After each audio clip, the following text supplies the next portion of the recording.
Before we get involved in the feedback issue, as a loud professor from New York, I normally don't have problems being heard.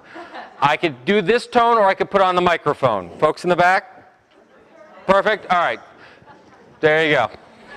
Unless you like feedback, in which case we could all pretend that we're at my 7th grade dance. All right. So before we begin, I would just like to point out the most wonderful introduction to this, which is Killing Librarianship. But I don't know if you noticed on the way in through this door, this is the sign telling you what was coming up.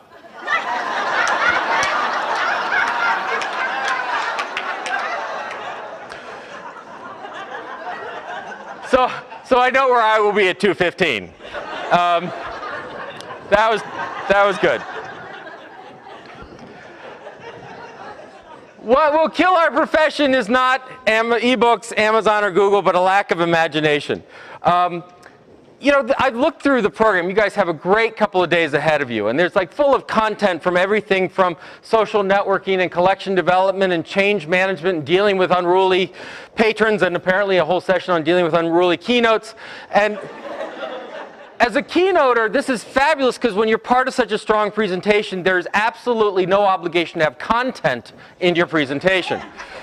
So I'm going to take that advantage of that and not have any content to what I'm going to say. But what does this mean? What this means is it was in the midst of a wonderful talk. It was in Edmonton, Alberta, and this line came out, and people seemed to like it, but no one quite knew what it meant. But what it means is that we live in an era when we need to think big. So what I would ask you to do for the next 45 minutes or so is take advantage of the fact that you're not sitting in a library trying to figure out where the toner cartridges are, pointing to where the bathroom is. Or, as I understand it, the #1 reference question has been replaced. It is no longer where's the bathroom, it's now have you found a USB stick. Is that, all right. So, let's take advantage of the fact that we're in lovely Burlington, and it's 43 degrees outside, we don't want to go anywhere. And spend some time thinking big, because we are in a time where we desperately need to think big. We are in a time where everyone uses the word unprecedented after every other statement, right? Somewhere someone's talking about an unprecedented challenge in accountancy or something of that nature, right? Everyone's dealing with unprecedented change, great change, whatever. And it's true. That's the worst part of it, right? The worst part of it is we do live in an era where we are faced with enormous challenges, where we are faced with big problems. And this is not the time to shy away from them. This is not the time, if we're going to talk about what the new normal is, the new normal can't be introversion hiding in our shelves, hoping it goes away. We deal with this in higher education. It's not like, well, once this whole economic thing shifts out, people will be willing to spend $300 million a year in tuition. We'll just have to wait it out, right? If you look at some of the reasons we need to think big, this is from the Adult Education Commission, and what it does is it's a graph by country. Each line's a country.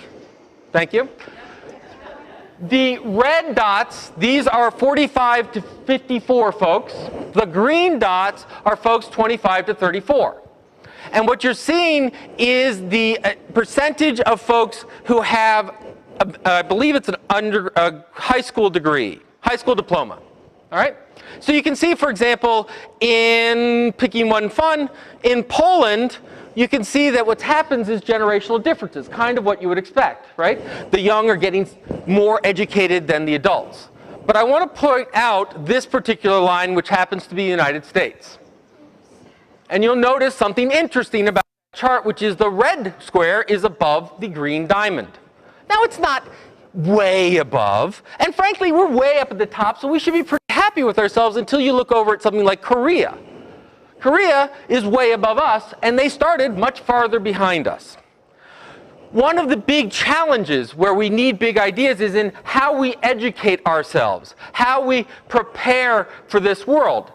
We hear all the time that education is vital, that college education is important, that college is the key to innovation, economic development, la, la, la, la, la, and I'm a professor, so I throw that line out whenever I can. except that we happened to 2010 was the first time where academic debt surpassed credit card debt in this country. And it is not because we've been paying our credit cards back so well. And partly it is.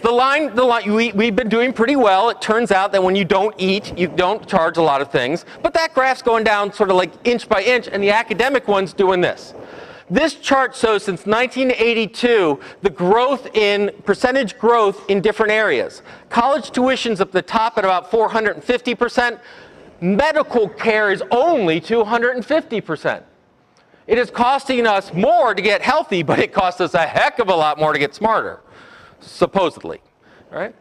Now, this in the midst of the most dramatic wage and wealth distribution in this country, that we see that the top 5% control something like 60% of the wealth in this country. We're dealing with the shrinking middle class, that we are in almost a 10% unemployment, over that in certain sectors, so that 1 out of 10 people you know has been laid off.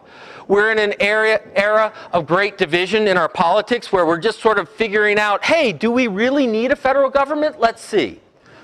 Right? No, that could be the rest of the talk. I'm not going there. The point is, we have big challenges before us. We are living in interesting times. I once said we live in Shakespearean times. We live in times where we could be writing those dramas, where we're talking about regime change, and we're talking about population growth. We're talking about a massive demographic shift. We're about to go from a country with a white majority to a plurality. We've got many states in which now the Hispanics represent a larger percentage of population than all other demographics combined, and soon than the Caucasian. Now, I think that's a good thing. I think diversity is interesting, but I think it's a challenging thing. When we deal with language issues, when we deal with collection issues, when we deal with all of these issues, we're living in that time. Now, I got to thinking about all of this because Neil Gabler wrote this wonderful article in the Sunday Review of the New York Times talking about the elusive big idea. And within it, and by the way, I'll put all the slides online. You can copy and paste to your delight. He talked about we're sort of at the death of ideas, that we're at a post-idea economy. And it was sort of interesting to think about that. Now, he sort of overstates some of the issues, but his basic line is, look, we used to think big thoughts. We used to make celebrities out of our sort of thinkers, and now we make celebrities out of people who are celebrities, right? I mean, who forgot their underwear when they went out to a bar. Really, this Einstein, you know, Lindsay Lohan, I don't know. So you can challenge it, but it really did get me thinking. And what it got me thinking about is that if libraries and librarians are in the knowledge business, if we're in the learning business, if we're in the education business, and I argue that we are, we actually have two rather amazing challenges before us. Now, the first one I'm going to pick on is the obvious one, right? So if you haven't seen it, go read this lovely article, Save Our Libraries, Fire the Librarians. It was in the News Leader, Florida's oldest weekly newspaper, right up there with the Old Gray Lady. And Mike Thompson wrote this, and it's just lovely, right? Why do we need a new library? I don't know how old, but why do we need a new library? Get those kids off my yard, whatever it is. And I know it's deathly to bring up large blocks of text, but it's so worth it. Stick with me for a moment. While local taxpayers pick up the biggest tab for America's libraries, most librarians are little more than unionized pawns for the social activist bosses of the American Library Association. Wow, all right. Today, 136 years after its formation, ALA controls 62,000 members, and through its czarist accreditation program of many libraries, largely dictates what books are available for the most impressionable members of the U.S. society, our children.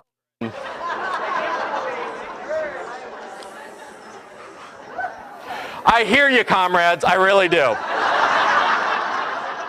I was called a communist for the first time the other day. I thought, you know, it's interesting when someone does that, you have an interesting reaction. The first one is, but I buy stuff, right? And the second one is, what are you wearing, a leisure suit? Communism? Really? Come on. All right. And when that person hears this webcast, I can't wait for the comments. Anyway, so we have this line, right? We go and we talk to librarians, and many a librarian has come up and said, the Tea Partiers are destroying us. I got people who don't understand. People don't believe in libraries anymore. People are small-minded. People are... And I'm not going to be here to argue that everyone has an equally valid thing to say about the world, right? So we have this sort of anti-intelligentsia, anti-library feel out there. And it is very real. We are dealing with that, and we have to deal with it. And I think that's kind of interesting. But what really got me thinking about the big idea one was that I think we have a rather interesting second front that's opening up, second problem. And it can be represented by this. Now, I don't know if you know what Clue is. Clue is the next big thing. What Clue does, and I know you can't read that, so I'll tell you, you can go with your smartphone and walk through New York City, and when you have to go to the bathroom, I'm not making this up, you can rent people's bathrooms. I don't know if it's by the hour. I don't... Right? And if you don't like this one, here's another one. FakeGirlfriend.co. Now this one you probably can read, so you're welcome to try it out on your phones. Now, you save this number, it says girlfriend, you send a text to this number, and what happens is you'll get responded with a random girlfriend-esque message. About a minute later, the fake girlfriend will call you with a pre-recorded message, and after you hang up, tell everyone how great your girlfriend is. That's just so sad, you know? The reason I bring this up is that this is a startup, and my God, someone will probably give them a check, right? The opposite side of this equation from people who don't necessarily believe in libraries' missions, in knowledge and education, all this other stuff, is those that seek to take ideas and monetize them as fast as they can. Right? That what we have is we have a plethora of small ideas. And these small ideas aren't bad. It's just a matter that there's this drive to monetization. That the way that all economic development is going to happen in Connecticut or Rhode Island or here in Vermont is that everyone's going to start their own business. And I think there's actually a lot of valid, and we're going to talk about a lot of valid things to entrepreneurship, to innovation, to startups. But the problem is it quickly becomes, why think about it if you can't monetize it? And what you can monetize tends to be a lot smaller than the issues that we're facing. That what we, you know, wow, we can do moped delivery of cat food. Get me to a venture capitalist and let me patent that before anyone does it, right? This doesn't say, hey, we can solve democracy, right? How do you monetize, well, once again, monetizing democracy, we have the federal government, but we'll keep going. What we have are things like this Me Too mentality, that we go in and, well, it's Facebook, but it's not exactly Facebook, right? It was like when Google Plus came out. What's Google Plus? Facebook with circles.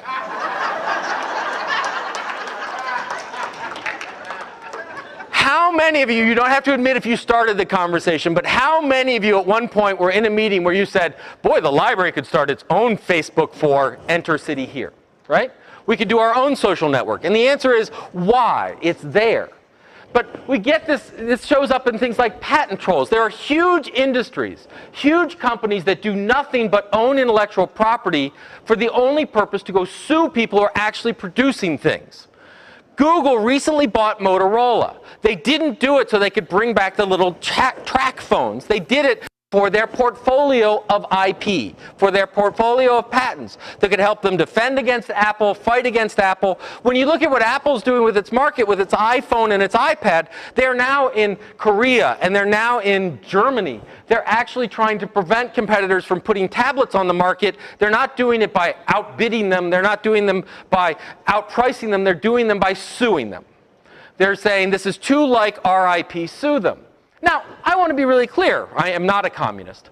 And so I believe in intellectual property. I believe there's an appropriate use of intellectual property, but we're getting to the point when Amazon can patent the idea of one-click purchasing. We've gone a bit too far. All right? So you have this opposite pressure on libraries. Why